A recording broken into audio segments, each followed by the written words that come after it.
Hey, what's going on, everybody? This is Derek Austin. This is my channel. I've been talking about points, miles, rewards, credit cards in general, the programs like all the transfer partners that all these cards have, like the airlines miles, the, uh, the hotel miles programs, all those programs. Let's talk about those, cashback, anything that like involves you leveraging your spend to get something back. I think it's a really cool thing, and travel in general. So that's what my channel's about. Today I'm going to talk about little known things about Capital One and kind of like you getting to know Capital One.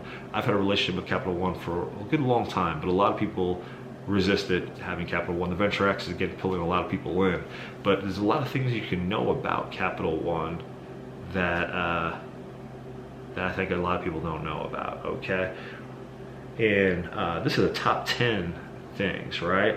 Or 10 things I think of that people might not know about Capital One. The first thing is how many credit cards you're allowed. I've heard a lot of people say that you can only have 2 Capital One credit cards. Not the case. I have 3 myself right at the moment, okay? So that is not true. And the one thing I do know about rules with Capital One, like hard rules, is that you have to wait 6 months between accounts. And I've actually seen that. I've literally seen it, me applying for an account 5 months after my last one, didn't work, 6 months, boom, got it. So that is a rule, I think. So anyway, yeah, you can get more than 2 Capital One cards. Next one, points or cash back are put into your account instantly after the charge. So when you actually charge your card to make a purchase, right, it goes to pending. You're not getting your points yet. The next day usually or so, the charge actually happens. The points or cash back immediately goes back in your account. You do not have to wait for the statement. Credit happens pretty much instantly when that charge happens. So that's really cool. You can your points really quickly. Redeeming cash or purchase eraser with no minimum. So cash, if you try for a purchase eraser or that no minimum 1 penny you can do, you don't have to be. It's a lot of these banks have like $25 minimums. Not Capital One. That's a really cool thing. Yep, so transferring points, you have to be more than 1,000 points when you're transferring to a transfer partner. Let's just say Life Miles. I'll take that one, or British Airline miles, whatever, which one it is. 1,000 has to be the minimum, but after that, it doesn't have to be in increments of 1,000. It could be 1,495, 10,874. It could be something like that. So if you need an exact amount of miles to go to like Life Miles, like you're 575 miles away from it, you could just put 575 miles. You don't have to put points over there that is going to be wasted. So that's really cool. And also you don't have in your Capital One miles, you don't have like 565 just sitting there, because you can't use it, right? So I think that's a really cool feature with Capital One. Easy credit line increases and no credit check. They don't credit check at all. It's not self pull, it's not hard pull. They just do not check. So that's really cool. They just go with the experience that they've had with you, and it always helps if you have like income increases. So, but yeah, it's really easy to get credit line increases. Upgrading, downgrade products, switch. So you can switch products all the time. You can upgrade products all the time. It's really easy to call up and ask, but it's not on your terms. They don't always let you have a product switch, not all the time, but it does. They do it usually. I've done it quite often. Let's just say that.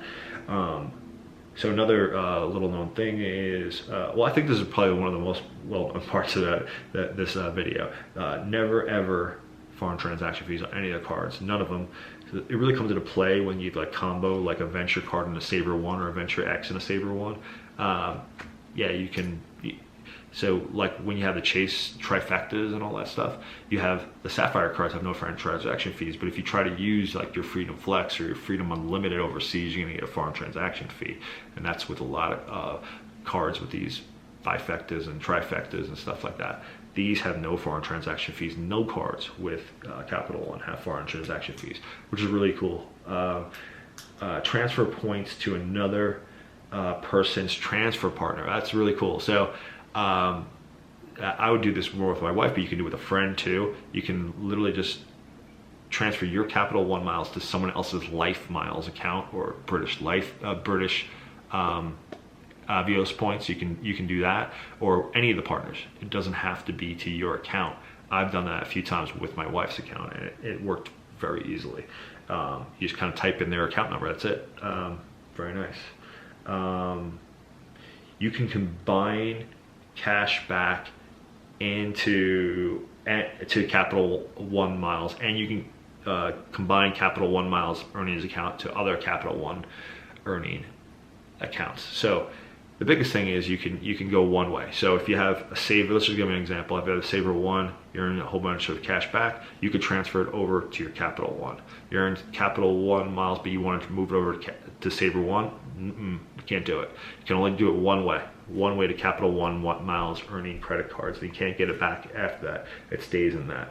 And you can also just put multiple cards all onto one credit card. So if you have a Quicksilver, you have that. I don't know why you use a Quicksilver, but in this case, but Quicksilver, Saver One, you can move it all over to the Venture card. Or if you had now you got all of a sudden you got a Venture X you're using the Saver One, you can transfer it over to, and the Venture, all these points that are on these two cards, you can move it over to the Venture X. So you can move it all over to that. But then you can move it from the Venture X back to the Venture card, okay? No problem. But you just can't go back to the Saver One. Got it? Okay. So you can go one way with it, but you can combine all onto one card, which is pretty amazing. And then, when you pay your account online, let's just say you have a $10,000 credit line, you owe $4,000, so you have $6,000 available. You pay $4,000 right now. You're instantly, when you pay it, if you press, hey, I want to pay for my bank account, it goes up to $10,000 instantly, and you have the credit available. I've actually done it. I've done it where I had a big purchase, something like that, where let's just do an example that I had a $10,000 credit limit. I had a $9,000 bill hit. I only had $6,000 in. And I was in front of the actual merchant. I went on my phone, paid the $3,100. Instantly, my credit line available went up to $9,100. Paid the bill, boom, done. You didn't have to pay the bill and then wait a couple days like most bank accounts do. So that's the top 10 things that I think that people do not know, and maybe something just for you to get familiar with Capital One, because a lot of people, they just don't know much about Capital One right now. So that's why I felt like this was a good video. A lot of people are avoiding it. They don't like Capital One Venture card. The Venture X card has gotten a lot of people into Capital One. And a lot of people that had Capital One don't know these things I'm talking about just because they haven't dabbled with it. So I've had a lot of experience with them. So I'm actually impressed with a lot of these things I just went over with about Capital One, and I do think it is one of those banks or card issuers that are really have a bad reputation. I really don't know why. They just, I guess because they at one point they were really serving to low-level credit people, and I think they have a really good job of catering to people rebuilding their credit, but they also have people in the middle where their credit's kind of good, and then I think they've always been harder on the excellent credit, okay? So I really don't see the negative parts about Capital One. I mean, they're not more of a, going after people or negatively impacting people's lives than any other banks do. They take advantage of people as much as Chase does, as much as American Express does, all that stuff. So I don't really get it. But anyway, yeah, so those are a whole bunch of things about Capital One. So if you're trying to get to know Capital One, you just got an Venture X card, that was maybe your first Capital One card that you've had ever or in a while. These are things that maybe can help you and navigate through your account. And I hope the information finds you well. If you can give it a thumbs up, you subscribe to the channel. I'm really trying to get some momentum to the channel and get a few extra subscribers.